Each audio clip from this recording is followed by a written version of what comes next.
Bom dia! Estamos de volta com as nossas reflexões matinais. Venham as águas. Nós estamos meditando no Evangelho de João e hoje nós vamos entrar no capítulo 8 e nós vamos fazer então a nossa leitura do capítulo 1 até o capítulo 11, falando então do encontro de Jesus com a mulher pega em adultério. E diz assim então a palavra de Deus: E cada um foi para a sua casa. E Jesus, no entanto, foi para o Monte das Oliveiras.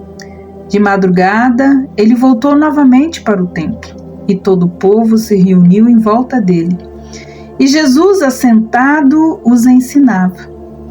Então os escribas e fariseus trouxeram à presença dele uma mulher surpreendida em adultério.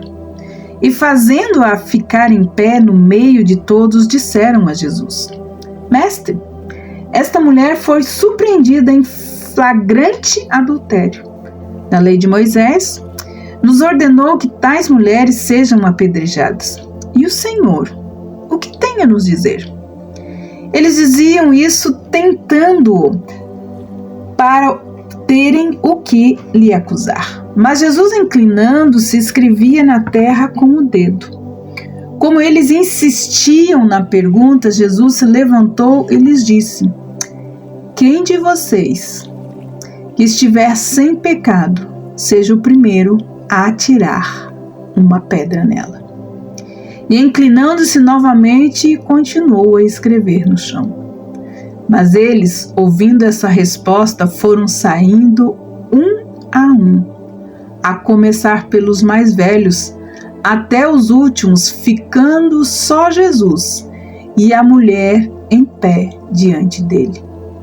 Levantando-se, Jesus perguntou a ela: Mulher, onde estão eles? Ninguém condenou você. E ela respondeu: Ninguém, Senhor. Então Jesus disse: Também eu não a condeno. Vá e não peques mais. Esse versículo 1 do capítulo 8 está estritamente ligado ao último versículo do capítulo 7. Existe aqui uma ligação e é muito bem vista quando colocamos os dois versículos juntos, como segue: E cada um foi para a sua casa. Jesus, entretanto, foi para o Monte das Oliveiras.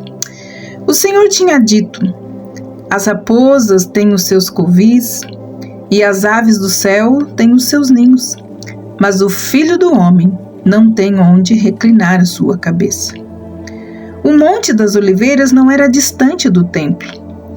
De madrugada, o Senhor Jesus desceu ao lado do monte, atravessou o vale de Cedron e subiu de volta, entrando na cidade aonde o templo estava localizado. E todo o povo ia ter com ele, e assentado então os ensinava. Os escribas, que era um grupo de homens que copiava e ensinava as escrituras, e também os fariseus, estavam ansiosos para induzir o Senhor Jesus a dizer alguma coisa errada, de modo que tivessem alguma acusação para apresentar contra ele. Eles trouxeram uma mulher surpreendida em flagrante adultério e fizeram-na ficar em pé no meio da multidão, provavelmente encarando a Jesus. A acusação de adultério foi feita contra essa mulher, e era indubitavelmente verdade. Não há razão para questionamento se ela foi apanhada enquanto cometia esse terrível pecado. Mas aonde estava o homem? Muito frequentemente acontece de mulheres serem punidas enquanto os homens, que também são culpados, saem livres. O embuste ficou claro, a armadilha. Eles queriam que o Senhor contradissesse a lei de Moisés.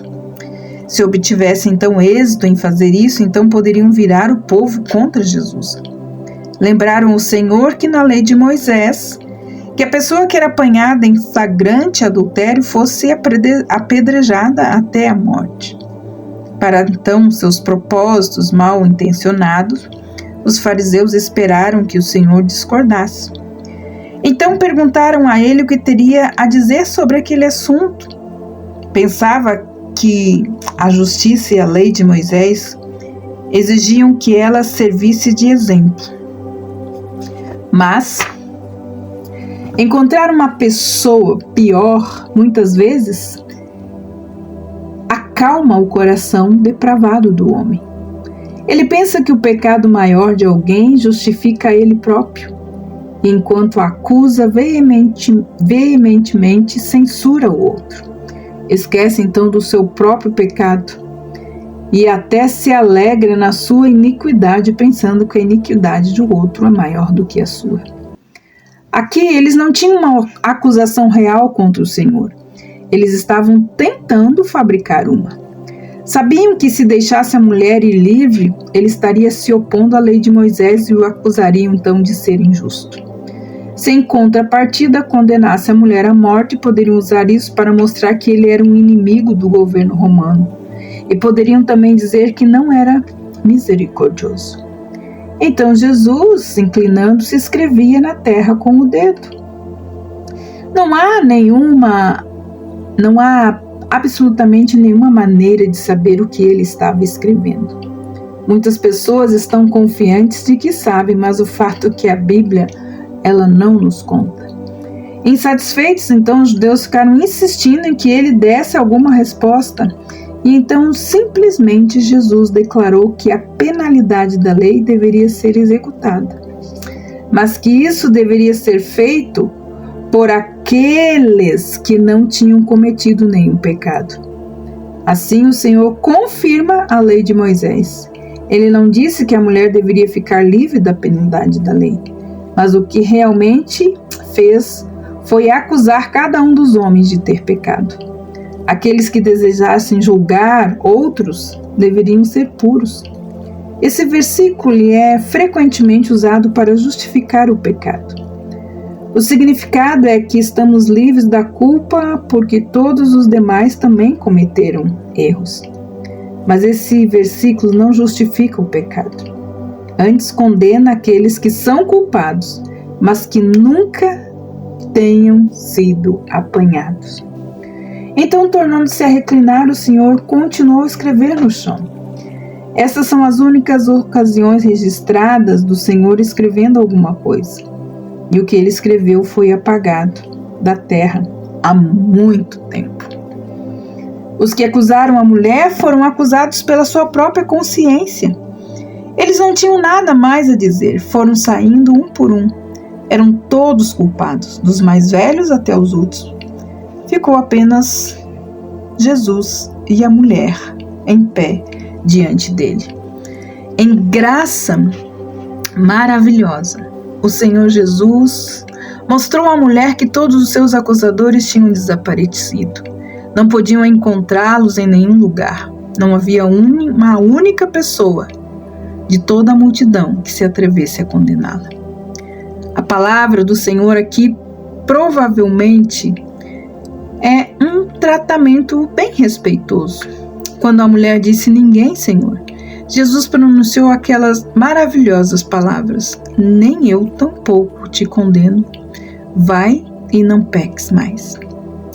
O Senhor não pretende ter autoridade civil em tal assunto. Esse poder cabia ao governo romano, e ali ele o deixou.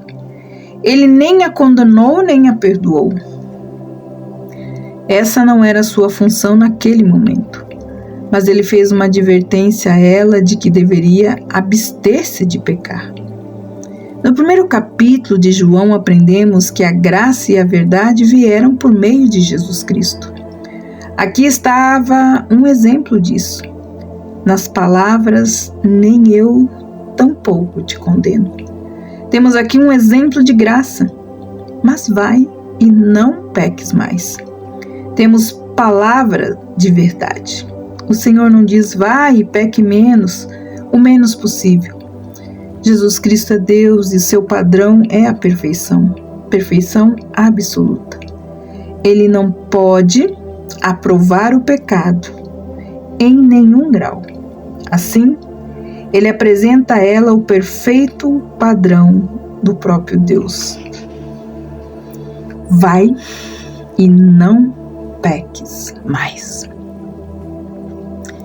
Que Deus abençoe você. Medite nesse texto tão importante para nós. Que o Senhor te abençoe e te guarde. E até amanhã com as nossas reflexões matinais. Venham as águas. Até lá!